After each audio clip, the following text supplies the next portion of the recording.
Gimana sih cara naikin berat badan anak-anak usia 0 sampai 5 tahun supaya sehat lagi dan juga normal kembali? Yuk.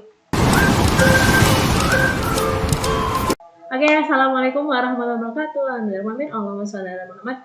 Nah, teman-teman, kali ini kita akan bahas mengenai anak-anak kita yang mungkin terlihat kurus ya. Kemudian gimana sih caranya supaya berat badannya normal lagi, sehat lagi, dan bisa aktivitas seperti biasanya. Nah, jadi ternyata menurut WHO, apa sih itu berat badan yang kurang, underweight, atau kita bisa bilang kurus ya. Nah, gimana sih cara ngelihatnya? Nah, kita buka aja tuh di WHO ya. Jadi di WHO ini kita cari aja di sini ada weight for age ya. Jadi berat badan per usia. Ini yang wanita, kemudian ini yang pria. Ini anak laki-laki dan ini anak perempuan. Kita lihat di sini adalah usia. Kemudian di sini adalah tinggi badannya. Berat badannya. Kita lihat nih, ini kan minus 2 ya. Nah, kalau dia berada di bawah ini, itu artinya dia sudah underweight. Tapi kalau dia berada minus 2 sampai 2, itu artinya dia normal. Di atas 2, itu artinya dia sudah mulai overweight ataupun obese ataupun lebih gemuk. Juga di buku KIA itu ada KMS. Ya, KMS juga fungsinya mirip dengan ini ya. Jadi modelnya itu begini. Contohnya begini, ini yang untuk KMS. Nah, KMS itu seperti ini. Jadi ketika anak ini usia ya umurnya, kemudian untuk usia 2 tahun sampai dengan 2 tahun, kemudian ini berat badannya. Nah, dikatakan underweight kalau dia ini berada di garis merah ya. Kemudian di bawah garis merah itu sudah underweight. Kalau di garis hijau itu normal, tapi kalau sudah di kuning itu udah hati-hati ya, karena memang di sini dia berarti udah mengalami kelebihan berat badan ya. Ini sudah harus diperhatikan juga, makanya jangan terlalu banyak banget gitu ya. Ada yang dia karena penyakit infeksi, karena sanitasi, ya kan, dan juga makannya kurang. Penyakit infeksi itu seperti apa? Jadi penyakit infeksi itu misalnya seperti dia ada ISPA ya, penyakit TBC ataukah penyakit infeksi saluran atas lainnya ya. Kalau sanitasi gitu juga. Jadi kalau sanitasinya kurang ya, nggak diperhatikan kebersihannya, mungkin dia makan nggak dicuci tangan dulu, akhirnya apa? Cacingan kemudian ada bakteri, dia diare. Nah, ini juga menyebabkan berat badan anak turun drastis. Kemudian yang terakhir, makannya kurang. Makannya kurang itu yang gimana? Jadi dia udah makan, tapi makan yang kualitasnya mungkin tidak seharusnya ya. Ya akhirnya disebut dengan makannya kurang karena yang dimakan kualitasnya tidak sesuai dengan kebutuhannya.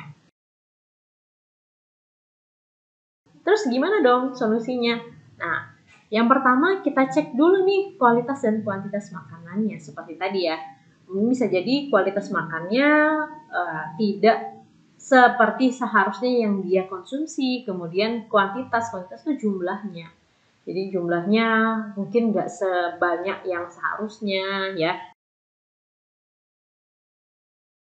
Oke, jadi kalau kita sudah tahu ya, ternyata solusinya kita cek dulu kualitas dan kuantitas makannya anak kita, udah sesuai sih apa belum. Kalau belum maka kita susun jadwalnya supaya berat badan anak kita bisa naik ya. Kalau usia 0 sampai 6 bulan, ini kan dia memang lebih ke ASI eksklusif. Jadi diberikan ASI sesuka bayi ya. Sekitar 8 sampai 12 kali 2 sampai 4 jam sekali ya. Itu bisa diberikan bertahap sih 0 sampai 6 bulan. Kalau masih 0 bulan ya berapa hari pasti bayinya juga minumnya masih sedikit-sedikit tapi lebih sering ya kan. Berbeda dengan usia 6 bulan mungkin sudah lebih jarang tapi banyak kayak gitu ya. Makanan ibu juga penting banget diperhatikan ketika lagi menyusui. Kenapa? Karena umpamanya kalau seperti santan ya. Santan itu ada santan encer dan santan kental. Nah, gitu juga dengan ASI bayi, ASI ibu ya. Kalau ibu makannya bagus, maka ASInya akan kental seperti santan kental itu. Tapi kalau makannya sembarangan, ya makannya nggak sesuai, ya encer. Taunya encer gimana? Berat badan bayi susah bertambahnya. Tapi kalau ASI ibu kental, ya dia berat badannya akan mudah untuk naik. Selanjutnya untuk usia 6-8 bulan. Nah, ini udah dibahas ya di video saya yang ini. Untuk usia 6-8 bulan, itu MPASI-nya berupa MPASI peralihan ya, dari ASI menjadi makanan, ya dari cair menjadi padat.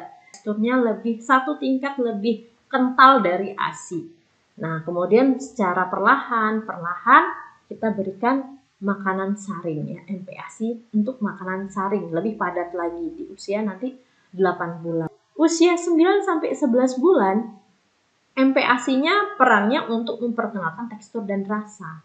Ini kita bisa lihat teman-teman, kalau banyaknya makanan itu seperti ini sekali makan. Itu apa aja? Jadi nasinya itu kira-kira 4 sendok, kemudian sayurnya ya.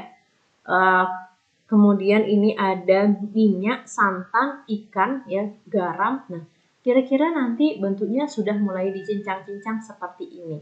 Kita bisa lihat bahwa di sini proteinnya itu lumayan banyak ya teman-teman. Jadi hampir sama jumlahnya dengan nasi putih. Ini untuk apa? Untuk menambah bobot si anak kita ya. Kemudian peran kedua adalah tambahkan minyak atau santan. Ini penting banget ya, karena ini untuk menambah berat badan. Nggak hanya nasi aja dan sayuran, tapi juga ada protein dan juga ada lemaknya. Maka bisa diberikan 1 sendok makan minyak dicampur ya di bubur bayinya, itu akan lebih mudah untuk menambah berat badannya ya. Direbus-rebus aja, misalnya contoh di sup. Nah, kita berikan minyak ya, bisa jadi minyak makan ya, atau minyak goreng, minyak zaitun, atau VCO atau minyak yang lainnya bisa. Atau santan kita berikan untuk menambah gurihnya boleh. Nah, kemudian untuk usia 1 sampai 2 tahun itu MPASI-nya yang kayak gizi. Nah, contohnya seperti ini ya. Jadi makannya sudah mulai ada bentuknya. Jadi sudah enggak bubur lagi ya, sudah mulai dibiasakan untuk makan nasi. Jadi sudah mulai lebih ditambahkan lagi nasinya. Yang tadinya 4 sendok mungkin sekarang sudah 5 sendok ya, sekali makan. Dikasih sayuran dan juga protein.